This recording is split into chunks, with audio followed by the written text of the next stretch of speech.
যদি আপনি ঘুম থেকে উঠে দেখেন 500 বছর পার হয়ে গিয়েছে, শুধুমাত্র আপনি ব্যতীত পৃথিবীর সব মানুষ বোকা হয়ে গিয়েছে, এমন একটি গল্প নিয়ে তৈরি আজকের মুভি। কি হয় শেষ পর্যন্ত তা জানতে হলে দেখতে হবে 2006 সালে মুক্তি পাওয়া হলিউড মুভি ইডিওক্রেসি। আর হ্যাঁ, দীর্ঘ 2 বছর ইউটিউব নিয়ে অনেক পরিশ্রম এবং পর্যালোচনার পর এই ইউটিউব জার্নি শুরু করেছি। তাই ভিডিওটি ভালো লাগলে চ্যানেলটি সাবস্ক্রাইব করে অবশ্যই পাশে থাকবেন। এই সময় আপনার ছোট্ট একটা সাবস্ক্রাইব আমার অনেক বড় অনুপ্রেরণা। আপনারা পাশে থাকলে একদিন অনেক ভালো কিছু করতে পারবো ইনশাল্লাহ। তো যাই হোক, আর কথা না বাড়িয়ে আমরা আজকের এক্সপ্লেনেশন শুরু করি। মুভির শুরুতে 2005 সালকে দেখানো হয়, যেখানে আমাদের জানানো হচ্ছে যে মানুষের শক্তি ও বুদ্ধি দিন দিন হ্রাস পাচ্ছে, যার ফলে প্রতিটি বিজ্ঞানী এবং মানুষ এটাই বিশ্বাস করে সময়ের সাথে সাথে মানুষ বোকা হয়ে যাবে, যার ফলে বর্তমানে মানুষ খুব চিন্তায় রয়েছে। আর এমনই পরিস্থিতি তৈরি হয়েছে ইউএস আর্মির মধ্যে।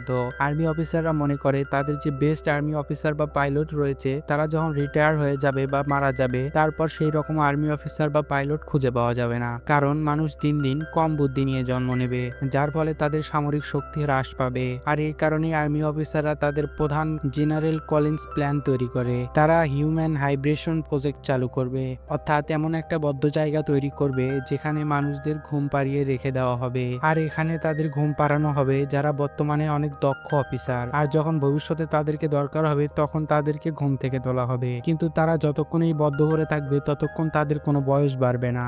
এখন এই সব কিছু শুধুমাত্র আলোচনাই হয়, তাদেরকে এখন এটা করতে হবে। আর এটা করতে গেলে তাদের মোট 2জন মানুষকে দরকার হবে, একটি মেয়ে এবং একটি ছেলে। আর এরা আর্মি অফিসারদের মধ্য থেকে একজনকে নির্বাচন করে, যার নাম জোকে বেছে নেওয়ার সবচেয়ে বড় কারণ জোয়ের ফ্যামিলি বলতে কেউ নেই, না আছে তার মা বাবা, না আছে তার কোনো ভাই বোন, অর্থাৎ সে সম্পূর্ণ একা। আর এই এক্সপেরিমেন্টে যদি কোনো ভুল হয়ে যায় বা জোয়ের মৃত্যু হয়ে যায়, তবে এই ব্যাপারে তার হয়ে লড়াই করার মতো কেউ থাকবে না। এখন একজন আর্মি অফিসার জোয়ের কাছে যায় এবং তাকে জানায় তাকে একটি নতুন এক্সপেরিমেন্টের জন্য বেছে নেওয়া হয়েছে, কিন্তু তারা এটা জানায় না এক্সপেরিমেন্টটা আসলে কি। জো প্রথমে এই প্ল্যানে না করে দেয়, কিন্তু যেহেতু এটা একটা সিনিয়র অফিসারের অর্ডার, তাই জোকে বাধ্য হয়ে মেনে নিতে হয়। অন্যদিকে জেনারেল কলিন আবার একটা মিটিং করে, কারণ তাদের এখনো একজন মেয়েকে দরকার এই এক্সপেরিমেন্টের জন্য। কিন্তু সমস্যা হলো তাদের এই আর্মিতে কোনো মেয়ে অফিসার নেই, তাই জেনারেল কলিন বাইরে থেকে একজন প্রস্টিটিউটকে হায়ার করে, যার নাম রিনা। আর একইভাবে তারা রিনাকেও এই এক্সপেরিমেন্টের সম্বন্ধে বেশি কিছু জানায় না,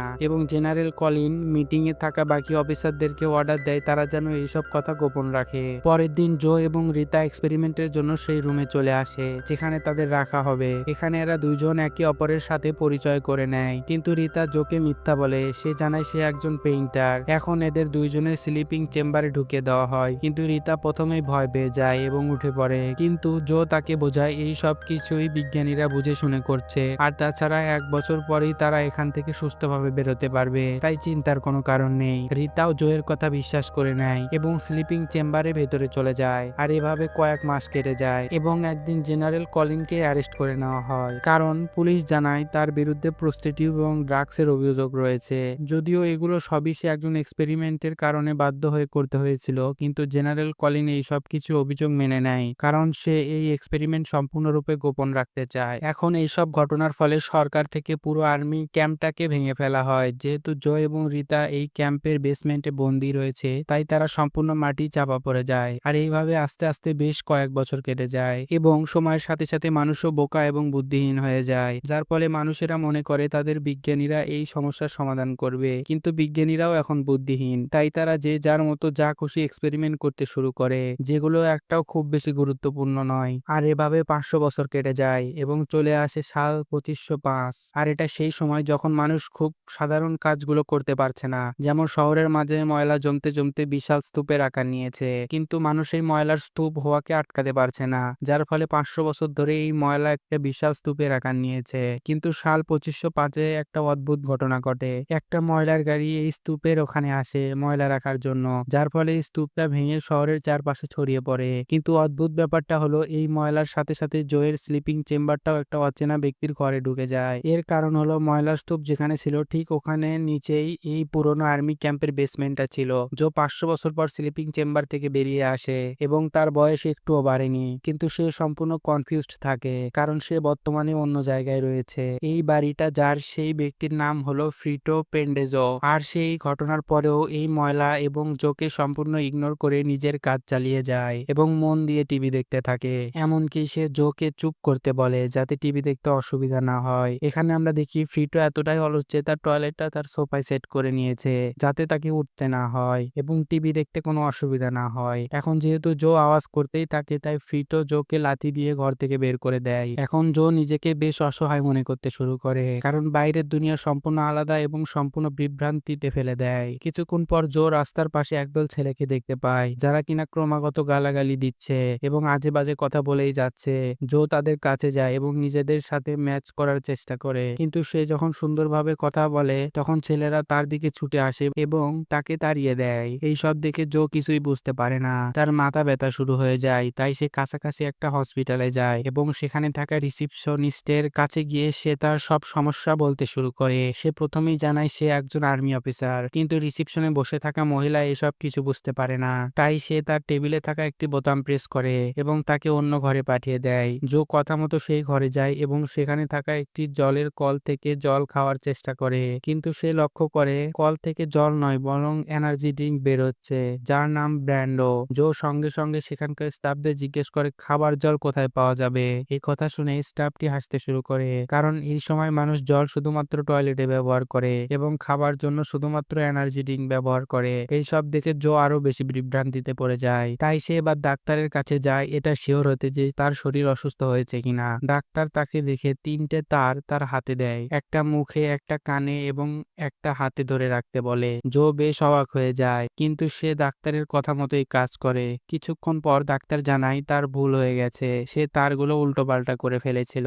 তাই সে পুনরায় জোকে তারগুলো ধরতে বলে, কিন্তু এবার জো পালিয়ে যায় এবং এনার্জি ড্রিঙ্ক দিয়ে মুখ ধুয়ে ফেলে। এরপর জো আবারও ডাক্তারের কাছে যায়, কিন্তু এবার ডাক্তারকে দেখে মোটেও ডাক্তার মনে হয় না কারণ তার জামা কাপড় খুবই সাধারণ থাকে, এমনকি তার আচরণগুলো খুবই বাজে প্রকৃতির। জো তবুও নিজের মনের কথা ডাক্তারকে জানায়। সে ডাক্তারকে বলে হয়তো আর্মি অফিসাররা আমায় ড্রাগস দিয়েছে যার কারণে আমি অদ্ভুত অদ্ভুত জিনিস দেখতে পাচ্ছি এবং অনুভব করছি। তাই আপনি আমায় এমন কিছু দিন যাতে আমি আমার সমস্যা দূর করতে পারি। কিন্তু ডাক্তার তার কথা সিরিয়াস ভাবে নেয় না এবং তাকে গালাগালি শুরু করে দেয়। জো বেশ হতাশ হয়ে যায়। ঠিক তখনই সে টেবিলে থাকা একটা কার্ড দেখতে পায় যার মধ্যে লেখা আছে 2505। জো প্রথমবার বুঝতে পারে সে 500 বছর পর ঘুম থেকে উঠেছে। জো নিজেকে বিশ্বাস করাতে পারে না। সে সঙ্গে সঙ্গে ঘর থেকে জানালার পাশে যায় এবং জানালা খুলতেই সে অবাক হয়ে যায়। সে দেখে পুরো শহরের যত যত বিল্ডিং ছিল সেগুলো সব ভেঙে পড়েছে, এমনকি তার যত রিলেটিভসদের বাড়ি ছিল সেগুলো ধ্বংস হয়ে গেছে।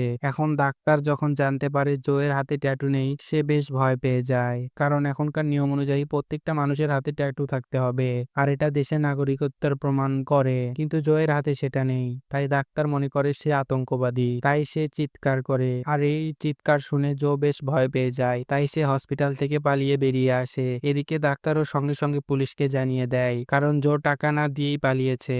এখন জো ধীরে ধীরে সবকিছু বুঝে যায়। সে বুঝতে পারে এখানে ইকোনমি সম্পূর্ণ শেষ হয়ে গেছে, এমনকি প্রত্যেকটা মানুষ সম্পূর্ণরূপে বোকা। এইসব দেখে জো এর মোটেও ভালো লাগে না। তাই সে একটা সিনেমা হলে যায় মন খুশি করার জন্য, কিন্তু সেখানে গিয়ে তার মন আরো বেশি খারাপ হয়ে যায় কারণ 90 মিনিটের মুভিতে শুধুমাত্র একটা ছবি দেখানো হয় আর সেটাই সবাই মন দিয়ে দেখতে থাকে এবং হাসতে থাকে। তাই সে রাগ করে সিনেমা হল থেকে বেরিয়ে আসে, কিন্তু বাইরে আসতেই পুলিশ তাকে ধরে ফেলে এবং তাকে কোর্টে নিয়ে যায়। জো নিজের জন্য একটা উকিল হায়ার করে আর এই উকিল আর কেউ নয়, স্বয়ং ফ্রিটো পেন্ডেজো, যাকে আমরা মুভির প্রথমেই দেখেছি। এখন ফ্রিটো জোয়ের হয়ে কাজ করার বদলে তাকে নিয়ে মজা করে, যার ফলে কোর্টে থাকা প্রত্যেকটা মানুষ হাসতে শুরু করে, যার কারণে জো নিজেই নিজের কেস লড়ে এবং তার সাথে যা যা ঘটেছে সে সবকিছু জাজকে জানায়। কিন্তু এ কথাতেও তারা হাসি থামায় না, বরং স্বয়ং জাজ হাসতে শুরু করে এবং সবশেষে জাজ জোকে দোষী ঘোষণা করে দেয় এবং তাকে জেলে বন্দি করার জন্য অর্ডার দিয়ে দেয়। অন্যদিকে রিতাকেও দেখানো হয় সে কিনা স্লিপিং চেম্বার থেকে বেরিয়ে এসেছে আর সে এবার তার পরিচিত মানুষদের সাথে যোগাযোগ করার চেষ্টা করে, কিন্তু ফোনে রিং হয় না কারণ এটা হলো এমন একটা সময় যখন দেশের ইকোনমি খুবই নিচে চলে গেছে, যার ফলে একটা ফোন করতে গেলেও $2000 পে করতে হবে, অর্থাৎ প্রায় 2 লক্ষ টাকা। রিতাও বুঝতে পারে তার কাছে এত টাকা নেই, তাই সে পুনরায় তার প্রস্টিটিউটের কাজ শুরু করে দেয়। অন্যদিকে পুলিশ জোকে সেই জায়গায় নিয়ে যায় যেখানে নাগরিকত্ব প্রমাণের জন্য তার শরীরে ট্যাটু বানানো হয়। জো মেশিনে হাত ঢোকাতেই মেশিন থেকে তার নাম জিজ্ঞেস করে। জো এমনিতে আগে থেকেই বিরক্ত বোধ করছিল, তাই সে বিরক্তের সাথে জানায় নট শিওর। মেশিন মনে করে এটাই হয়তো তার নাম, তাই সে তার হাতে নট শিওর লেখা ছাপিয়ে দেয়। এরপর জোকে এমন একটা জায়গায় নিয়ে যাওয়া হয় যেখানে তার বুদ্ধির পরীক্ষা হবে এবং তার বুদ্ধি অনুযায়ী কাজ দেওয়া হবে। যেটা কিনা সে জেলে বসে বসে করবে। এখন এই পরীক্ষায় জোকে একটা দুনিয়ার সবচেয়ে কঠিন প্রশ্ন করা হয়, আর সেটা হলো, ধরো তোমার কাছে একটা বালতি আছে এবং তাতে 5 গ্যালন তরল আছে এবং আরেকটা বালতি আছে এবং তাতে 2 গ্যালন তরল আছে, তাহলে বলো তোমার কাছে কটা বালতি আছে? প্রশ্ন শুনে জো বেশ অবাক হয়ে যায় এবং হাসতে হাসতে উত্তর দেয়, 2টো বালতি আছে। উত্তর শুনে সবাই চমকে যায়, কারণ এই প্রশ্ন এখানে থাকা প্রত্যেকের কাছে খুবই কঠিন, তাই প্রত্যেকে জোকে জিনিয়াস মনে করতে শুরু করে।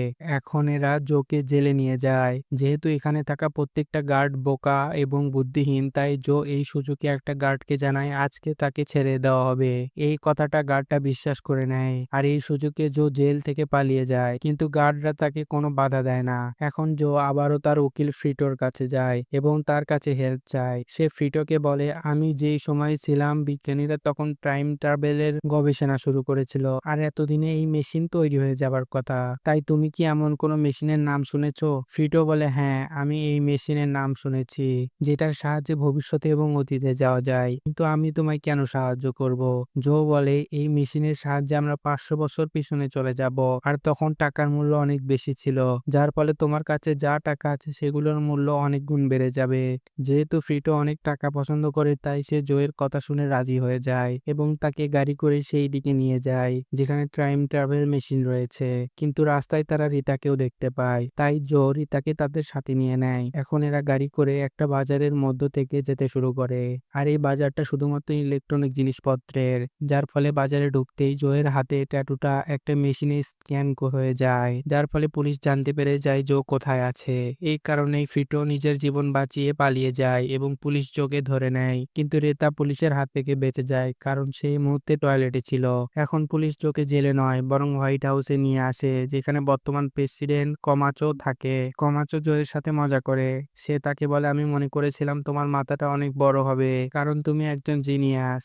আসলে জোয়ের আইকিউ টেস্ট হয়েছিল, যেগুলো সবই প্রেসিডেন্ট জানতে পেরেছিল, তাই সে জোকে এই দুনিয়ার সবচেয়ে বুদ্ধিমান ব্যক্তি ঘোষণা করে দেয়। এখন প্রত্যেকে একটা ঘরে একত্রিত হয়, আর প্রেসিডেন্ট কমাচো তাদেরকে বক্তৃতা দিতে শুরু করে। কমাচো জানায়, এই শহরের মানুষরা খাবারের সমস্যায় ভুগছে, আর আমি এই সমস্যার সমাধান করে দেব।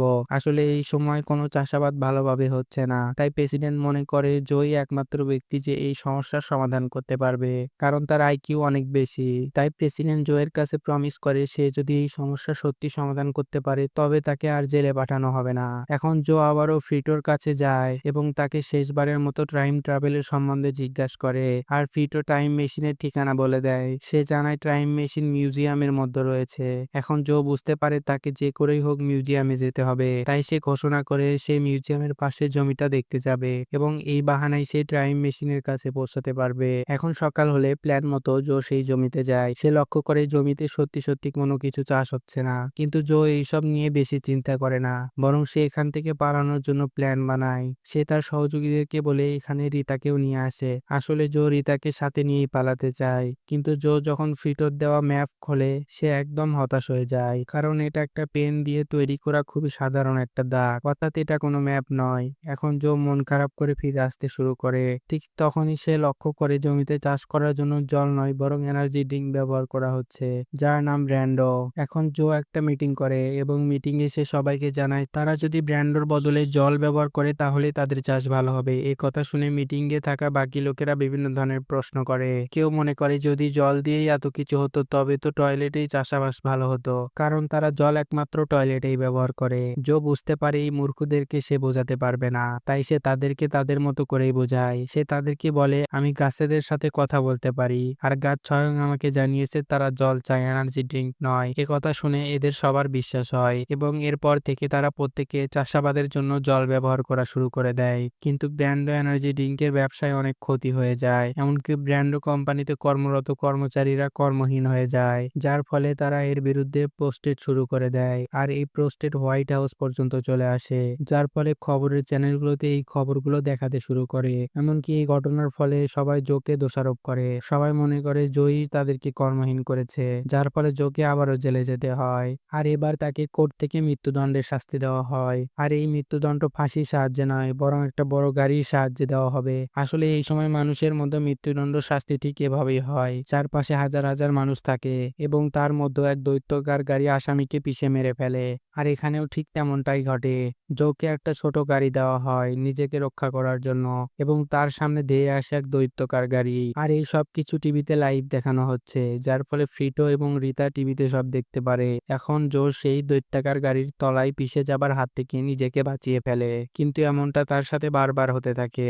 অন্যদিকে রিতা লক্ষ্য করে বাইরে একটা গোলাপের চারা গাছ হয়েছে, যেটা দেখে সে বুঝতে পারে জোয়ের ধারণা একদম সঠিক আর তার জল দেবার কারণেই এটা হয়েছে। তাই রিতা সঙ্গে সঙ্গে ফ্রিটোকে নিয়ে সেই জায়গায় যায় যেখানে চাষ করা হচ্ছিল, কারণ সে চায় এই সব কিছু প্রত্যেকটা মানুষ জানুক, যাতে করে প্রমাণিত হয় জো নির্দোষ এবং তার প্ল্যান একদম সঠিক। আর এদিকে জো নিজেকে মৃত্যুর হাত থেকে বারবার বাঁচায়, আর এদিকে রিতা একজন ক্যামেরাম্যানকে সেই চাষের জমিতে নিয়ে যায় এবং সেগুলো টিভিতে লাইভ টেলিকাস্ট করে দেয়, যার ফলে জোয়ের চারপাশে প্রত্যেকটা মানুষ প্রথমবার জানতে পারে জো যা করেছিল সবই সত্যি এবং সে সম্পূর্ণ নির্দোষ। এখন এই সবকিছু দেখে প্রেসিডেন্ট নিজে জোকে মৃত্যুর হাত থেকে রক্ষা করে এবং তাকে ক্ষমা করে দেয়। এখন প্রত্যেকে খুব খুশিতে থাকে এবং এই খুশিতে তারা হোয়াইট হাউসের মধ্যে একটা পার্টির আয়োজন করে। এই পার্টিতে জো এবং রিতাও থাকে। রিতা প্রথমবার জোকে জানায় সে অতীতে ফিরে যেতে চায় না, কারণ এই ভবিষ্যৎ তার খুবই পছন্দের। এই সব কিছু শুনে জো বেশ অবাক হয়ে যায়, কিন্তু সে তাকে বেশি জোর করে না,